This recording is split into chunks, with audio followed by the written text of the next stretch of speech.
예, 엄마 편든 뉴진스. 둘이었지만 혼자였다. 누구의 얘기일까요? 두 가지 연예계 소식 다시 한번 준비를 했는데, 자, 먼저 민희진 어도 CEO의 목소리 들어보시겠습니다. 제가 유퀴즈에 나와서 출산한 기분이에요 했던 게 그게 너스레가 아니에요. 제가 산고가 느껴졌고 제가 직접 애를 낳지 않았지만 누가 내가 애를 베고 있는데 내 배를 그냥 빵 찬 느낌이 있었다니까요.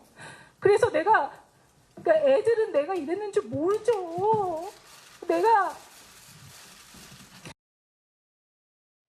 예, 안지영 기자 다시 나오셨습니다. 지금 뉴진스가 그 어도의 이 민희진 대표를 위해서 탄원서를 제출했는데 이게 그룹 이름으로 한 건이 아니라 각각 멤버별로 5건을 냈다고요? 네, 통상적으로 이렇게 탄원서를 낼 때 얼마나 많은 개수로 얼마나 많은 사람들이 내냐가 중요하다고 하거든요. 그래서 각 멤버들이 각자의 입장을 나눠서 넣었던 것으로 보이고요. 이게 바로 5월 17일 어제 들어갔는데 어제 바로 어도가 뉴진스 하이브를 상대로 해서 이 의결권을 사용하지 못하게 해달라고 가처분 신청을 해서 그거에 대한 내용을 주고받는 자리였습니다. 결과적으로는 경영권 분쟁에 있어서 지금 하이브는 어도어 민희진 대표에 대해서 이제 해임을 준비를 하고 있는데 이거에 참여하지 못하게 해달라는 거죠. 결과적으로 아직 내용이 정확히 알려지진 않았지만 적어도 저 멤버들 그리고 멤버의 부모들까지 언론 인터뷰를 통해서 민희진 대표를 두둔하는 목소리를 내고 있거든요. 결과적으로 볼 때는 민희진 대표가 오는 월말로 예상돼 있는 이 임시주총에서 해임되지 않도록 이 가처분 신청을 받아들여달라는 내용이 포함됐을 가능성이 매우 큽니다. 근데 이제 어쨌든 뉴진스는 엄마라고 불리는 이제 민희진 대표의 손을 들어준 건데, 네네. 그럼 민희진 대표와 그 민희진 대표 어도의 부대표 사이에 오갔던 여러 가지 내용들 이 보면 뉴진스를 정말 사랑한 건가? 뭐 이런 걱정이 되는 뭐 그런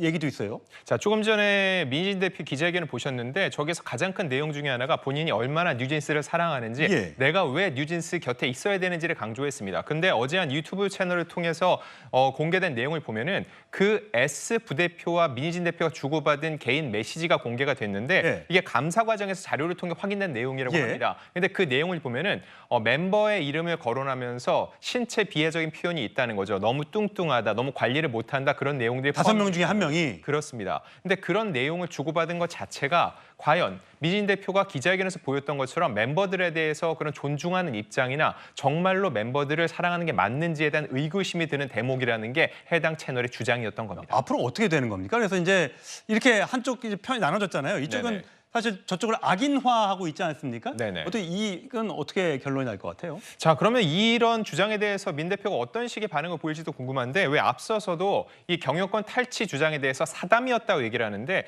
이 얘기 역시 그냥 사적으로 주고받은 가벼운 대화였다 정도로 얘기를 하지 않을까 생각이 됩니다. 중요한 거는 이번 사태의 본질은 경영권 탈취 시도가 실제로 있었는지 예. 여부인데 지금 이 본질이 흐려지고 서로 간의 감정 싸움으로 흐르는 부분이 굉장히 크다는 겁니다. 중요한 거는 이 법원에서 의결권을 행사하지 말아달라는 어도어의 가처분 신청을 법원이 받아들였으면은 민희진 대표는 계속 어도어 대표로서 그렇군요. 뉴진스를 이끌겠죠. 하지만 반대로 여기서 만약에 기각이 된다. 그럼 월 말에 임시주총이 열릴 것이고 현재 어도어의 지분 80%를 갖고 있는 하이브에 의해서 민희진 대표는 해임될 가능성이 매우 큽니다. 그럼 그때 뉴진스는 이를 받아들이고 곧바로 그냥 하이브 체제로 활동을 시작할지 이거에 대해서 궁금해지는데 최악의 상황은 이 멤버들이 더 이상 하이브와는 신뢰관계가 훼손돼서 활동할 수 없다고 전속계약 가처분 신청을 제기할 가능성을 완전히 배제할 수 없는데 이런 경우엔 지난해 걸그룹 50-50 사태에서 알 수 있듯이 대중이 등을 돌리고 또 더 큰 싸움으로 번질 가능성도 배제할 수 없습니다. 예, 그런 일은 절대 없어야겠습니다.